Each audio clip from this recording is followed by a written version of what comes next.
future of CS I am very interested in.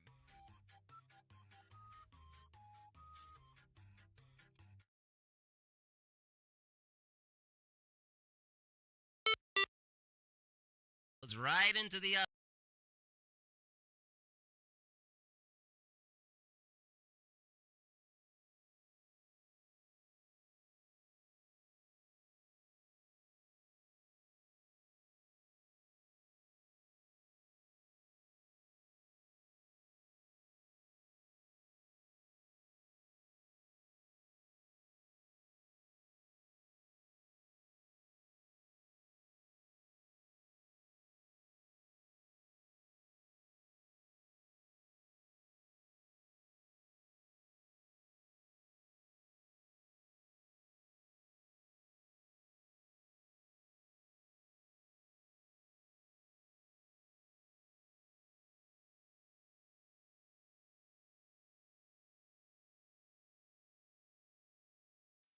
Don't know where the lights are taking us, but something in the night is dangerous, and nothing's holding back the two of us. Baby, this is getting serious.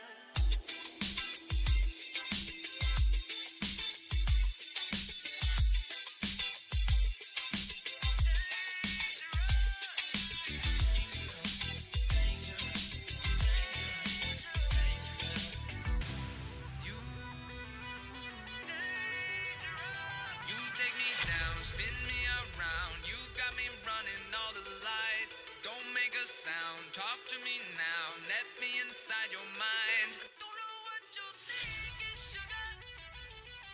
Ooh, but I just got that feeling, sugar. Ooh, and I can hear the sirens burning, red lights turning. I can't turn back now. So hold on tight. I don't know where the lights are taking us, but something in the night is dangerous, and nothing's holding back the two of us. Baby, this is getting serious. Oh, oh, oh, oh. The dangerous. Oh, oh, oh, oh. Show me a soul, I gotta know. Bet that you're beautiful inside. Toes on the glass, car moving fast. Come take the wheel and drive. I don't know what you're thinking, sugar. Oh, yeah. And I just got that feeling, sugar. Oh, yeah. I can hear the sirens burning, red lights turning. I can't turn back now. So hold on tight. I don't know where the lights are taking us, but something in the night is dangerous, and nothing's holding back the two of us.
A brother feel good as hell. I ain't never been fucked up before. I don't think I ever been drunk. This shit here feel good though. I got my shit done. Finger still fucked up, but I'm ready to get back to normal.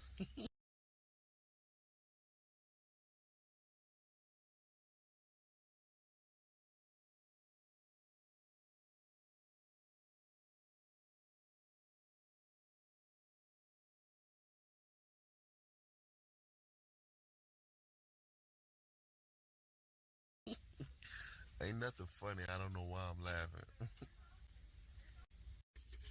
Hey, what's up, y'all? Um, First of all, I tried to make this video about 4 times. I keep deleting it, you know. I'm kind of like a private person when it comes to my personal business, you know.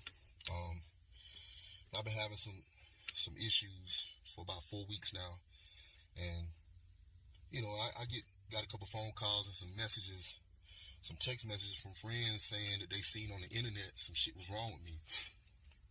So, of course, if it's already on the internet, you know, motherfuckers don't really know everything and just talking about what they know or what they think they know or what they heard. I said, well, I might as well get on there and do the shit myself, you know. So here I am. Ever since I tried to compete at the Legion show in Nevada back in October, I've been having some issues with my stomach. I can't keep food down for some reason.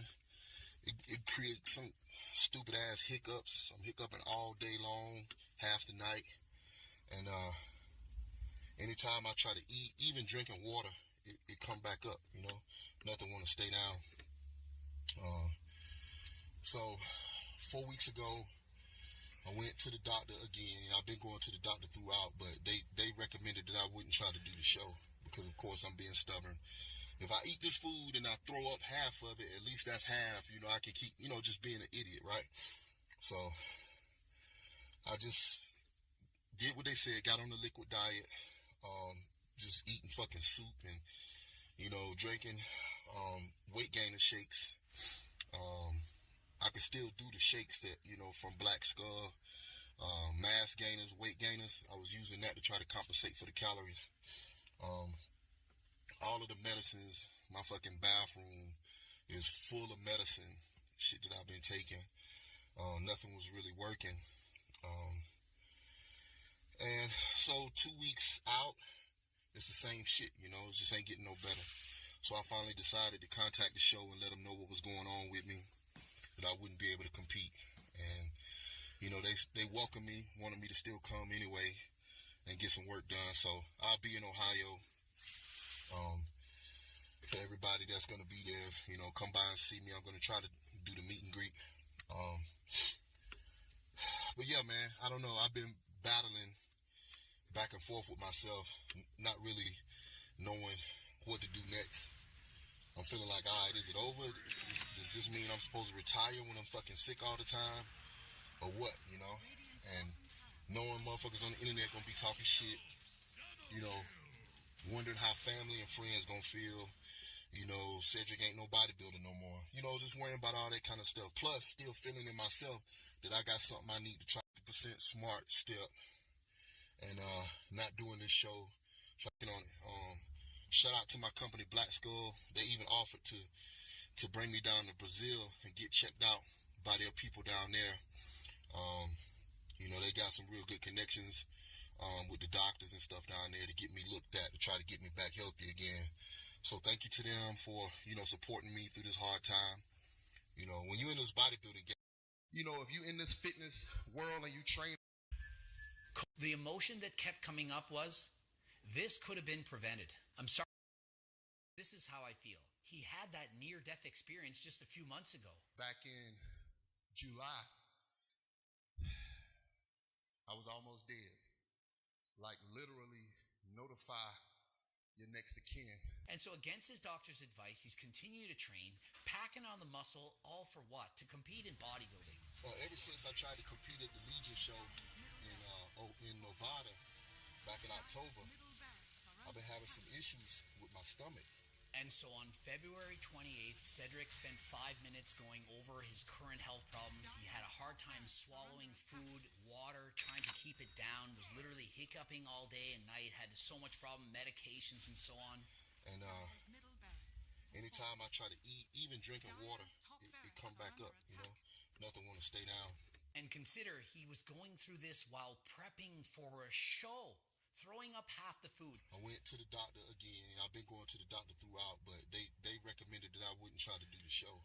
And 4 weeks out, I'm looking pretty good. And then I kept going till 2 weeks out, and I was dropping some fat, but it kept going, and I decided to drop out. If I want to continue to do it, especially long term, I need to try to be smart. So this is me taking a 50% stubborn, 50% smart step, and not doing this show. The intelligent move is you gotta retire, you gotta quit, you gotta know when it's too much. When your health is in danger to this extent, it's an obvious no-brainer.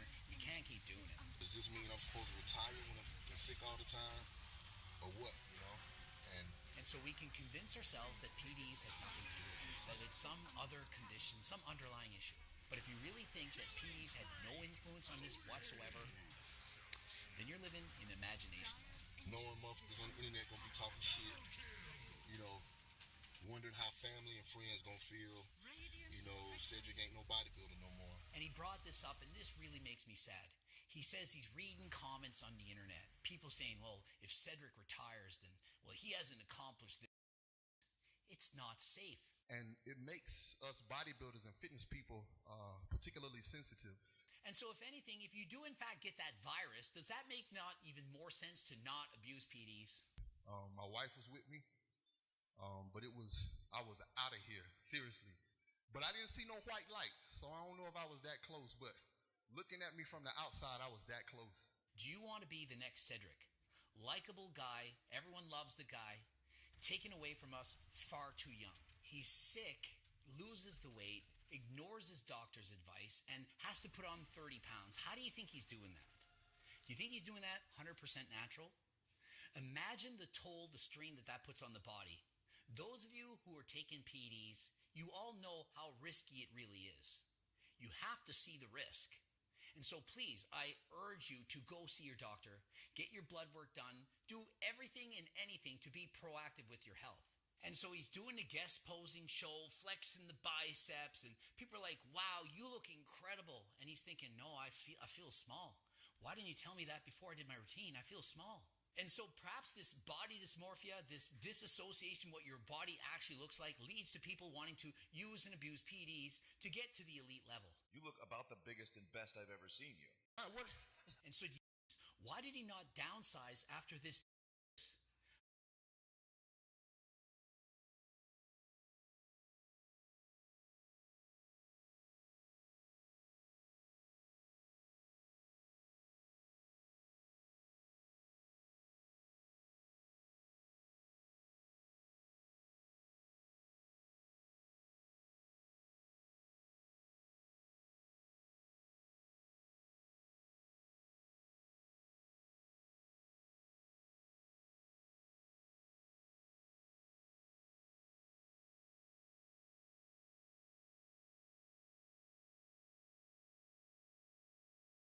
He's saying, look, Renaissance periodization is about making people healthier. I don't care about being healthier. Clearly, I abuse performance-enhancing drugs. I do steroids. I'm getting various surgeries which will, in fact, endanger my health. But I don't care because I, as in Dr. Mike, my goal is to have the perfect body, and I don't care about health despite the fact that my company cares about other people's health. And so do what I preach, not what I do.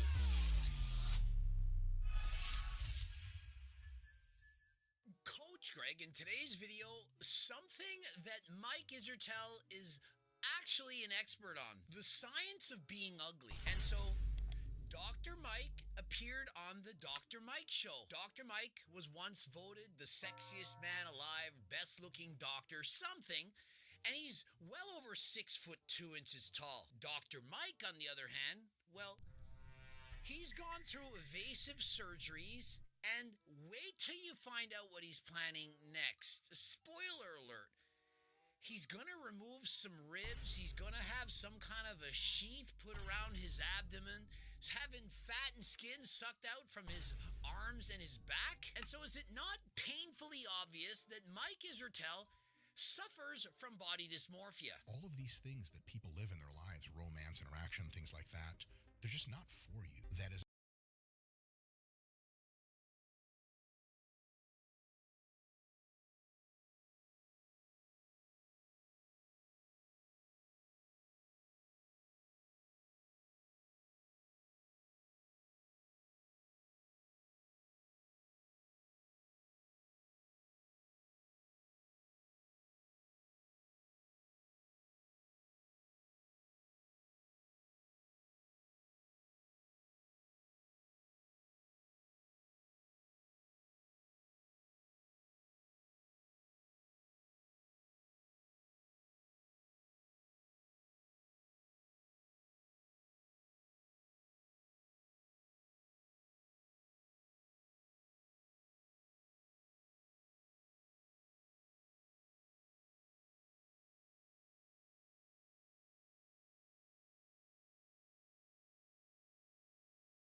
came out here originally, I've been trying to kill a little bit of time so they would quit. Because I was hoping they would stop before it got dark, but obviously they're going to continue. So if you hear gunshots, it's just somebody down there shooting, and hopefully I don't get hit in the process while I'm making this video. But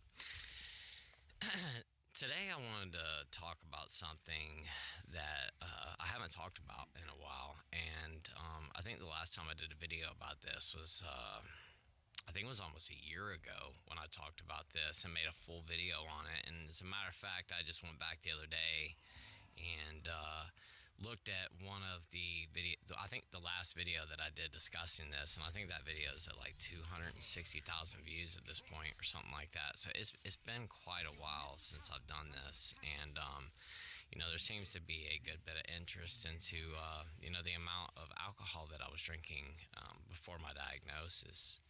And, you know, I've kind of like hinted at it and talked about it a little bit as I'm discussing another video topic or something like that. But I haven't just really made a whole video discussing the amount that I used to drink, you know, before I got sick and had to quit. And that's what I want to talk about today. So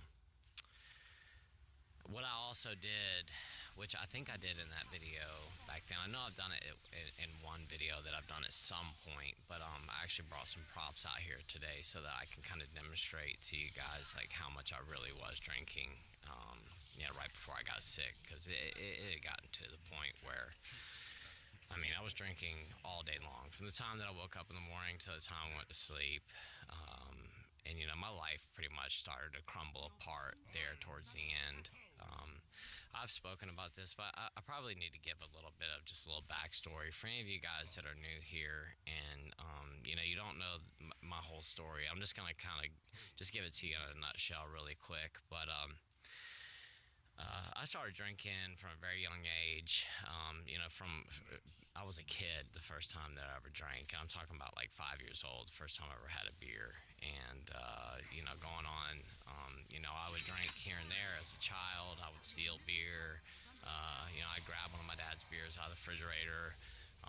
If my parents had a bottle of wine or something on the counter, I would grab it and pour myself a glass. I was very interested in alcohol and what it was.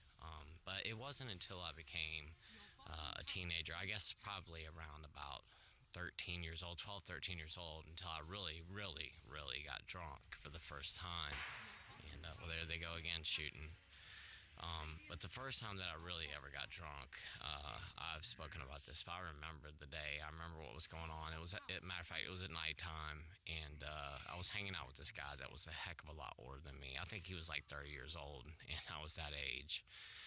Just shows you the kind of people I was hanging around with. I mean, any person that's 30 that would hang around with somebody that was, you know, 12, 13 years old already had problems to begin with.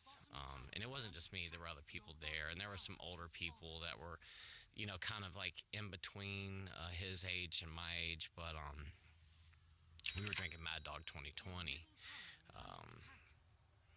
And the guy, of course, that we were hanging around with, he was of age, so he could buy stuff. And I think I might have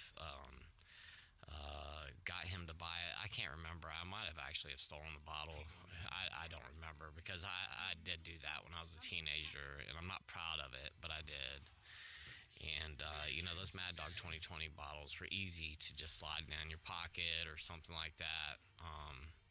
But that's just what I did when I was a kid. You know, I would do anything, you know, in order to try to get drunk or high or whatever I was trying to accomplish. And, you know, going in my teenage years, things really started to ramp up. I started smoking a lot of the green stuff. And then in high school, really started drinking beer really heavily. I knew a guy that was a bootlegger. And every weekend I would go over to his house on Friday, and it was $1 a beer, and he sold Bull Schlitz malt liquor and I think Budweiser. But I always bought the Bull Schlitz because, you know, it was malt liquor and it had a higher proof, and that's just what I wanted to do. I wanted to get drunk. And I mean, even from a teenage years, I was already, you know, looking at alcohol percentages and going, no, I'd rather have that because it's more bang for my buck. And every single weekend I went over there. Every weekend I would go over there on Friday, and sometimes I would go over there on Sundays. But when I went, I bought like 20 beers, and for a teenager to buy that many beers on a Friday night, and I would drink them, and I usually would have a couple left for Saturday, and maybe I went over there and got some more, or maybe I just waited till Sunday, but I would drink the whole entire weekend. And, I was working in the restaurant industry from a really young age. I've been working since I've been able to work. And, in the restaurant industry, there's a lot of partying and stuff like that. So, every night when we get off work, we'd go party and drink and do other stuff. And I was really young when I met my wife. I was 19 years old, and we quickly moved in together. I think I was like 20 or 21 years old. I was 21 when we moved in together, and I bought our first house. My wife actually graduated from high school, and the day that she graduated from high school, she was moving in with me, or the next day. It was either that day or the next day. And like I said, my wife and I, moved in together really young, not knowing anything that we were doing. And, I continued to work in the restaurant industry. I was a kitchen manager at that period of time. I've pretty much been in management, since I was like 18 years old. I wasn't old enough to be a salaried manager, but I was an hourly manager, and stayed in management my whole restaurant career, which I did my whole entire life. I worked in the restaurant industry for 26 years, and did that through my 20s. And then I became a general manager at a restaurant. I was actually the youngest general manager in this restaurant chain. And the stress of that job, and especially at the age that I was, and everybody was older than me. I think I was like 24, 25 years old when I became a general manager. It was a lot to handle. And like I said, everybody was older than me, so here I am, this really young guy, and I've always looked really young too. I've never really looked my age. Like right now, I'm 45 years old, and I have people tell me all the time that I do not look 45. I think I do, but, other people do not. But, like I said, I just looked really young, and I'm trying to get people to listen to me. And, not only just that, but I just didn't really know how to approach management at that age. And, to be in charge of a whole restaurant, you got 60 servers, 10 to 15 hosts, 10 bartenders, 30 people working in the kitchen, 4 managers working underneath of you. I mean, there's a lot of people that I had working underneath of me, to be that young. But, I guess there's other people, there's a lot of people that do it. But it just stressed me out, and alcohol was my crutch that I leaned on. And when I had a very stressful day, basically every single day. And when I would come home from work, I would drink. And it wasn't long of me being a general manager that I started drinking at work. It was all around me. I used to call up to the bartender and ask her to send me back an apple juice, and that meant, tequila. And my old boss, before I had taken over, he was actually an older gentleman.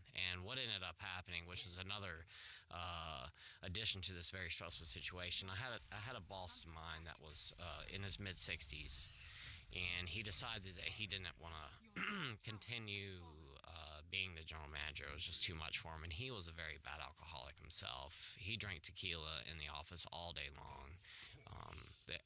I could go on and on stories about him, but that's for another day. But he was alcoholic as well, and I looked up to him. And, I started drinking tequila a good bit because that's what he drank, and I thought, I'd be cool if I did what my boss did. So they knew, because my boss did the same thing. He'd call up to the bar and say, hey, send me an apple juice back here, and they'd send him a tequila to the back. So I would do the same thing, but I didn't really care for tequila all that much, especially straight back then. So I would order vodka, and I'd call up there, and I'd say, hey, send me something back here, and they say, what do you want? And I would either tell them clear or red, and if I said clear, it was vodka and Sprite, and if I said red, it was going to be a Bloody Mary. And basically every single day they were sending me drinks to the office. So I was already drinking at work from a really young age, and then going home and drinking after that. But at this point, I was pretty much just drinking beer for the most part. I would drink liquor at work here and there, or if I went out, but I still wasn't drinking liquor on a daily basis like that.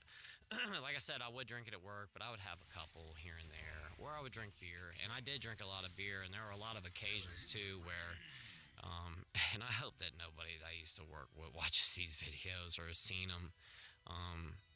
Because I used to go into the beer cooler, which is right by the office, and I'd stick like a beer or two in my pocket, and I'd walk over to the office and then stick them back behind the computer monitor. And I would drink beer in the office. I'd pour it in a cup, and there were a lot of times too that I would stick beer in my pockets, and then I would climb up on the roof. There was a ladder that was right outside of the office, so like if you close the office door, the ladder was right there, and if you open the ladder door, it leaned up against the ladder. So I would climb up the ladder, get up on the roof, and I could close the latch to the roof so that nobody could come up there, and I'd sit up there and drink beer. And I used to often bring people up there with me, and then when we got done, we'd throw our beers off the roof into the dumpster if the lid was open, and nobody ever saw what we were doing. This went on for a long time. Then I finally decided to leave that job and went on to another job, and that I was executive chef at that place. And I've left out a couple of other positions that I've worked at over the years, but the last place that I worked at was a private dining club, and I was the executive chef at that place. And another very, very stressful job, and it was a whole different can of worms that I was dealing with. The stress was a little bit different. I'm dealing with $100, $150 plates, and execution had to be 100%. I mean, people were paying high dollar, and they also had to pay to become a member or to be a member at this club, which was just a dining club. That's all it was. We didn't do anything else. There was like a couple of other amenities, like a croquet court and a pickleball court, but that's about it. And we were also a bed and breakfast. But we did a lot of weddings, a lot of parties, stuff like that. There's basically a wedding almost every single weekend, or we had some kind of big event. And there were often times that we would have a wedding plus a big party plus a la carte service. It was just a very stressful job. And I didn't have a lot of staff there. We just couldn't afford it. So I had to be very, very hands-on in that kitchen. And I would get really, really, really stressed out, super wore out. I mean, every day was, a 10 to 14, 16, 18-hour day. Sometimes I worked 24 hours up there. We had big events. It just depended. But at that point, when I got to be around like 30 to 32 years old, I really started getting deep into the alcohol, into liquor. And I was drinking vodka at this point. And there was a little stint where I drank tequila, but for the most part, towards the end of my drinking, for about a decade, a solid decade, I was drinking vodka. And I drank vodka every single day. Unless I switched up liquors for some odd reason, maybe somebody gave me a bottle. I would sometimes drink tequila. I would often switch out with gin. But that really wasn't my favorite thing to do. It was just really vodka was my choice. And I drank it every single day. And I drank a lot. At the beginning of that decade of me drinking vodka, I would say I was probably drinking like a third of a half of a gallon every single day. And that slowly progressed into me drinking a half a gallon, a half of a gallon over a period of time.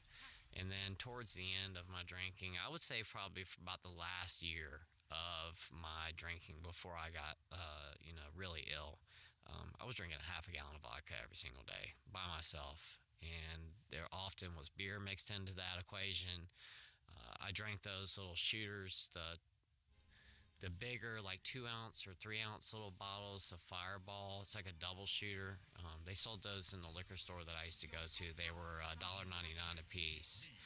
And I would just grab a sleeve of them, or I would grab a couple each time. They also kept them in a little freezer box with the Jägermeister, so I would grab the cold ones. And that way, on my way home, because often I would be detoxing whenever I went to the liquor store to get my bottle, because I just couldn't keep any alcohol around the house.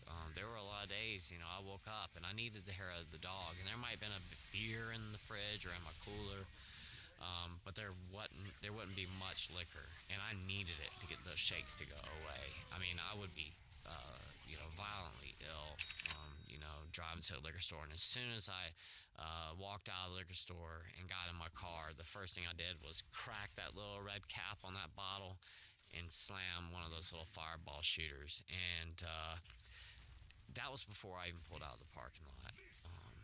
As soon as I finished that one, I would throw it on the passenger seat and crack the second one.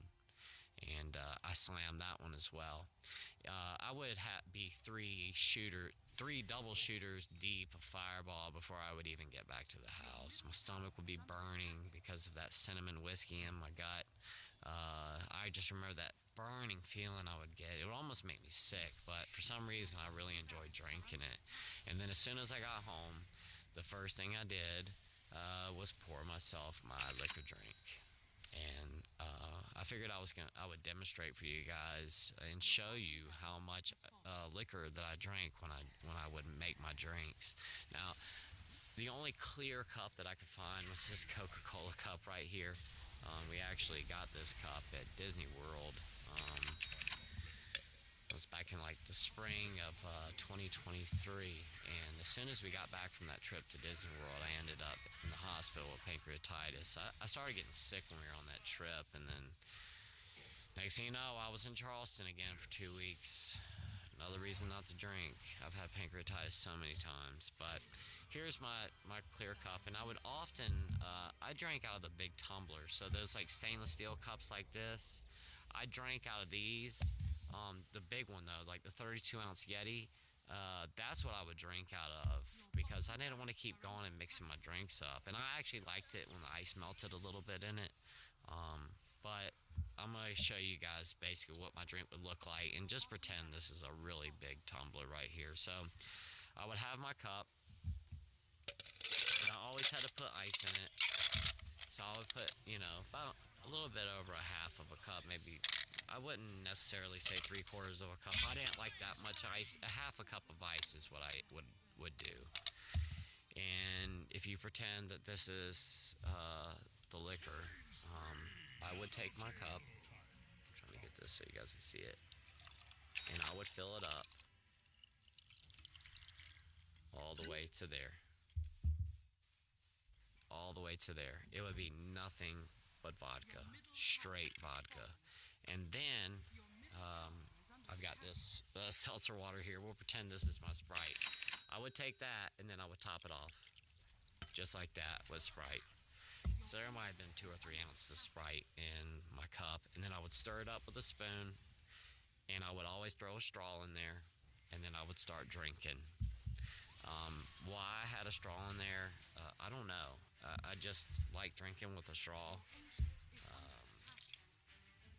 I didn't like to get that stuff on my mustache when I was drinking, but because I would just smell vodka, and you would think that I like that smell, because I drank so much, but it would get in my mustache, and I smelled vodka the whole entire time, so I just used to use a straw all the time.